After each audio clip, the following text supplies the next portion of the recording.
When I asked you to tell me the state of the Ghanaian youth today, you concluded your remarks by saying, this is the best time to be a young person in this country. What gives you that kind of confidence? Thank you very much. And I agree with you that Ghana must be positioned to benefit from the demographic dividends. And that is why we need to make investments into that cohort of young persons. Over 11,700,000 young persons aged between 15 and 35 years present to us an opportunity and a blessing and not a curse. And I'm saying that it has been one of the most fantastic and the best times to be a young person in Ghana because, and I'll take it for instance from education to create a certain context.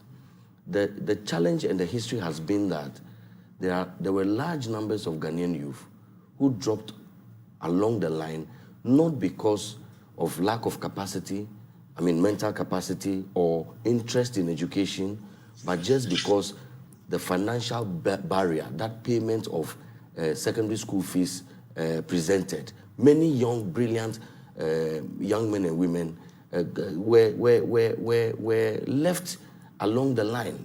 Today, because of free SHS, no young person willing and able is left out.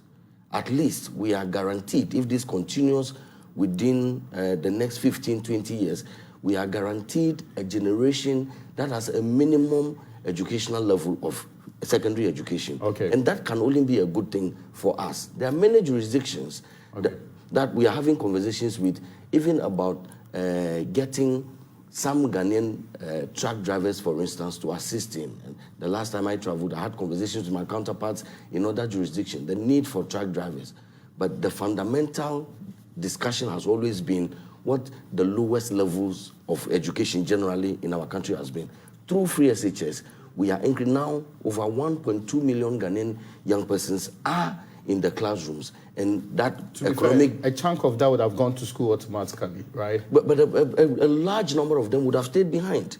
The first year, the inaugural year... It's not the minority of those who leave junior high school that go to secondary high school. Well, the majority of them. That's exactly. The inaugural year of the free SHS between 2016 and 2017, in nominal terms, over 48,000 young people, almost 50,000. Okay. What it did was that, after JHS, the people who are placed to go to secondary, they are qualified, but are unable to go, which means that there is a barrier. Those who were qualified, they were placed, but they were not able to go to secondary school. In percentage terms, the figure dropped from some 26% to some 14%. So it tells you that there was indeed a barrier, the financial barrier, which is the school fees, and that has been taken care of. And if every year, even 50,000 young people, we are creating a time bomb. And so I am happy. And we go into, for instance, the job creation area. We were in this country, we know about the Association of Unemployed Graduates. Yeah. It got to a point, because we desired policy credibility, we had to go to the IMF, and then there were, for the facility, about some $980-something million was given to us. The conditionalities, we all know, the implications into new recruitments into the public space, created a backlog, and therefore an association of young graduates. Within the last 4 years, what we have tried to do is create vehicles that can absorb this backlog. For instance, NAPCO. Okay? Really? Yes, but that can absorb this backlog, because there was a major backlog. Okay. And again, there were many young people who were finding it now difficult to proceed with teacher education. They were finding it difficult to proceed with nursing education because of that valuable intervention, the payment of